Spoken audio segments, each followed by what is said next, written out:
শাহেদ আজকে আমাদের শপিং এ যাওয়ার কথা না? হ্যাঁ আজকে শপিং এ যাবো, রবিকে সাথে নিয়ে যাবো। রবি চল না, আছে কিছু কেনাকাটা করার দরকার তো। বন্ধু আজকে আমি যাব না, তোরা আজকে যা, আমি কালকে যাব। যাবি না? না আমি কালকে যাব। কালকে কিন্তু যাবি তাহলে? হ্যাঁ অবশ্যই। কালকে মিস করিস না। আচ্ছা ঠিক আছে, যা বন্ধু। হ্যাঁ আল্লাহ।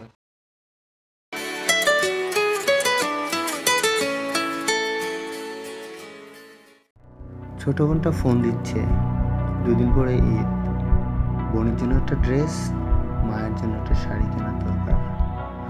টিউশনি থেকে টাকাও পাচ্ছি না, দেখি আজকে পাই কিনা।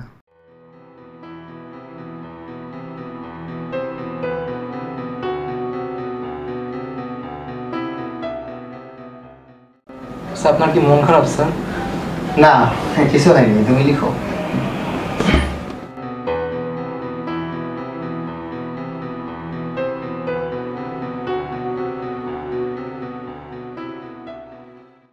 স্যার কিছু বলবেন স্যার? ও না আচ্ছা, তোমার আম্মু কোথায় গেছে? স্যার আম্মু তো ঈদের কেনাকাটার জন্য একটু মার্কেটে গেছে স্যার। ও আচ্ছা ঠিক আছে।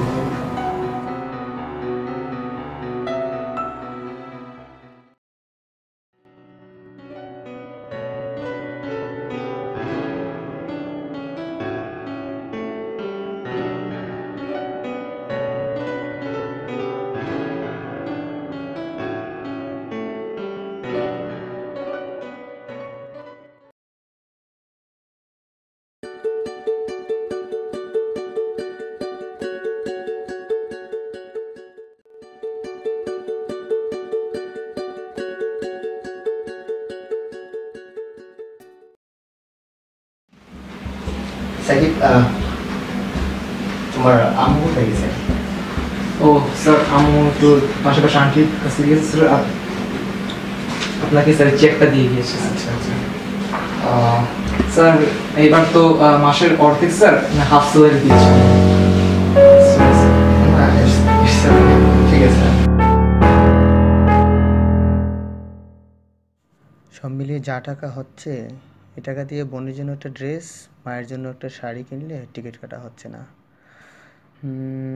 তার চেয়ে কাজ করি, এবার না হয় ঈদে বাড়িতে না গিয়ে মা এবং বোনের জন্য ড্রেস পাঠিয়ে দিই।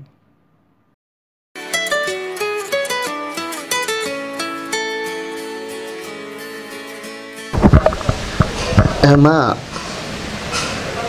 এই তো ভালো। তুমি ভালো আছো?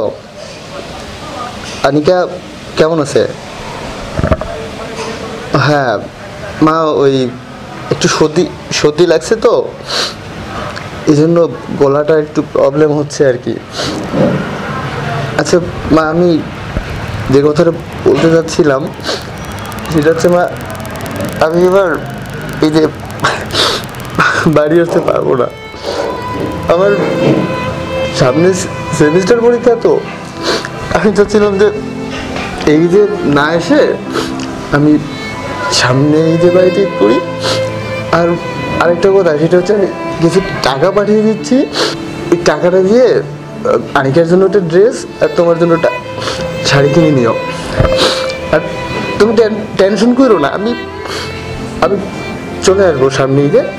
তুমি ভালো থাকো আর দোয়া রেখো আমার জন্য। আচ্ছা আল্লাহ হাফেজ। রবি, হ্যাঁ বন্ধু বল। ও ব্যাগটা গুছাতেছ না কি লেগে? তুই আজকে বাড়ি যেতে হবে না? এবার মনে হয় ঈদে বাড়ি যাবো না। ও বাড়ি যাবি না তাহলে না? আচ্ছা তুই কি মনে করছিস বলতো দেখি? ফ্রেন্ডশিপ মানে কি শুধু একসাথে থাকা? হ্যাঁ ওর, তুই ব্যাগটা গুছা। এই যে দেখ, তোর জন্য নিয়ে আসছি আমি কি জিনিস, নে।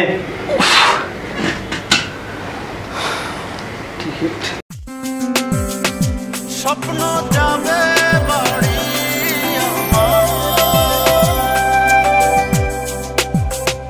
স্বপ্ন যাবে বাড়ি আমার, পথ দেব বাড়ি তোমার কাছে।